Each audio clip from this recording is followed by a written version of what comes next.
Hey everyone, and welcome to the channel. So today we get to take a look at the all-new 2024 Mercedes Benz GLC300.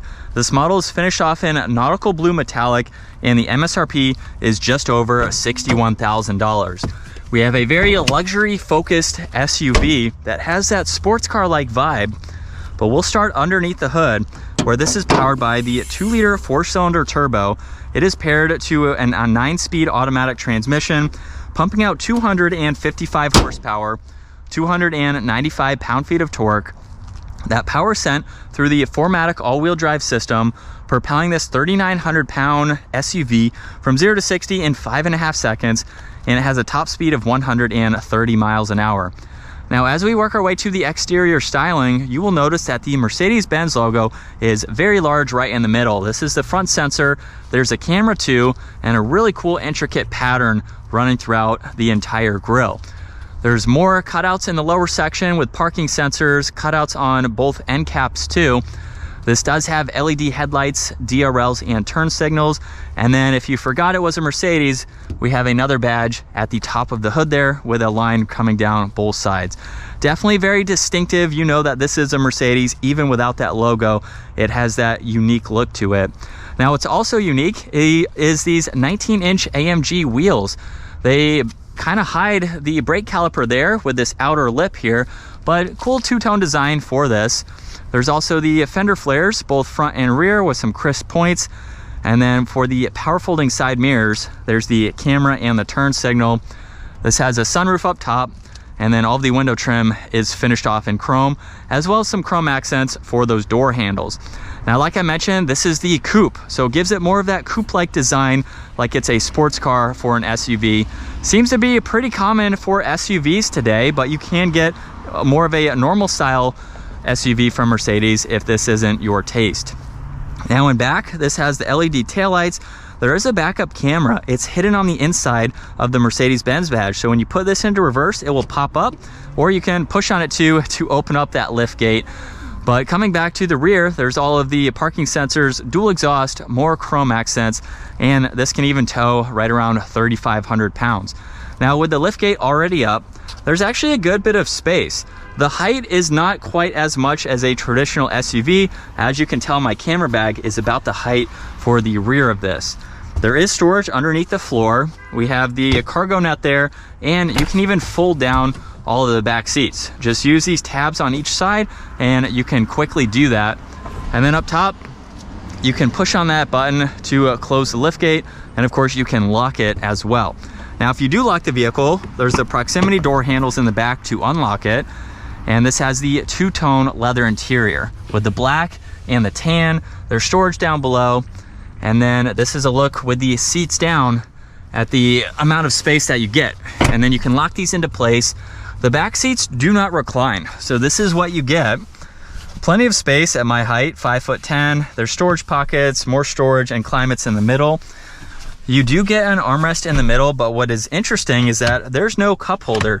So just pushing this out, you could maybe put your phone there, but it doesn't come out any further. So there's no cup holders in that. And then you can also fold down this middle seat if you need a little bit more accessibility to the back. Now, that is a pretty big pillar right there. So I'll talk about visibility once we get up front. But it gives it that cool exterior design. For the front door panel, there's the heated seat controls, all of the power adjustments for the seats, memory seating controls, window, side mirror adjustments, liftgate release, and more storage. Mercedes-Benz is also an illuminating badge, and then this has that same two-tone design for the front seats, which is a fantastic look. Now, as we start this up, the engine start-stop is also located by that control.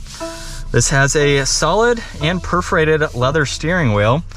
Left side gives you all of your cruise control settings. Right side, there's a favorites, Bluetooth, audio adjustments, as well as your phone controls. This does have paddle shifters behind the steering wheel too. And then using these controls is how we can further go through the gauge cluster setup. So there's actually a few different settings you can go through just depending on how you would like to view this information. If we go into classic though, this is how you can scroll through a lot more info. So you have a bunch of vitals here that you can easily go through. And then you can also pull up the nav in full screen if you want to view that. And you even have an off-road tab. Interesting to see for this model, but you can pull that up if you're taking your GLC off-road. And then we have the rest of those settings there. So pretty interesting to use. Now on the left side, there's the e-brake, all of the headlight adjustments, one air vent with some trim. The entire dash is covered in leather. And then for the infotainment system, if we push on the home icon, we can actually get through several different apps here. You have the off-road, media, your radio, you have your phone, you can get into your comfort settings too, even control the ambient lighting. So you can go through all of that. Now you'll notice for the actual home screen, you have your navigation, and then a few other widgets are just underneath that. You can also get into shortcuts for being able to search for anything that you need to there. And then in the lower section, these are all the climates. So you have fan speed and temperature. You have your climate menu that you can get into. And then below that, there are a few different driving modes. So you can go through individual, sport, there's comfort, eco, and then the off-road setting. There's also a shortcut to the camera system, so you can pull this up in full screen and go through the various angles just depending on what you need to see. Now, in order to put this into reverse without using that, the gear selector is actually this stalk. So push it up, that is for reverse, down is for drive, and then park is just by pushing on the end of it. Now there's also a vehicle icon. When you push on that, you have a few icons that will pull up, of course, that you can go through. There's your volume meter along with mute, power, and I believe this is a fingerprint scanner, so that way you can use that somehow with this system. There's some really cool trim accents surrounding everything in the middle where there's wireless charging, you have auxiliaries, and you even have two cup holders. So just push down on the bottom and that will pop out as needed. And then you can also hide everything away if you would like to. There's some storage in the center with that tray and auxiliaries, plenty of room in the glove box there. And then there's garage door buttons up top, along with the dome lights and some call buttons on the back side. And then just swipe your finger. That is how you can activate both the sunroof and the sunshade. So pretty interesting. It's not an actual button. You just swipe forwards or backwards. And then here's a look at visibility. You have that little window, which is helpful. Over the left side, you can see out of both of those windows. It is a little bit narrow looking out that rear view, but with your side mirrors too, you do have a good bit of visibility. And still in sport mode, second gear, here we go. The paddles are also very responsive as well, so it feels like it has some sporty characteristics to it for not being the AMG version. And then we do have a few others like Eco, so we will give it another acceleration here. It looks like you can still use the paddles in the Eco mode, and we'll see it should reduce throttle response. Yeah, it's just not quite as crisp feeling as when I put it into sport mode. So we do have functional driving modes depending on how you would like to drive this. If I just push down on that stalk, we can put it back into the normal drive mode. But this is what it's like to be behind the wheel for this GLC 300. But the seating position is very nice. Bolster supports are great. We have all of the controls nicely laid out, so everything is pretty easy to go through. I wouldn't say there's a lot of technology within this screen. It is very simple and straightforward, so you can quickly get into everything that you need to. But it's nice, it has a good size to it that you can use. And honestly, not that bad for storage and everything like that. I've had some people in the back and it's fine for rear seat passengers. The cargo space is just the only sacrifice for the look. So you can get a Mercedes Benz with the traditional SUV design that gives you a little bit more space. So it depends on how you plan to use your SUV. If you just like being higher up off the ground, you want an SUV and you want that coupe design, but you don't carry a lot of items, it's a good trade-off, just depending on what suits you best. And let's do one more acceleration just in the normal setting. I still have it in sport mode. And you can get up to speed.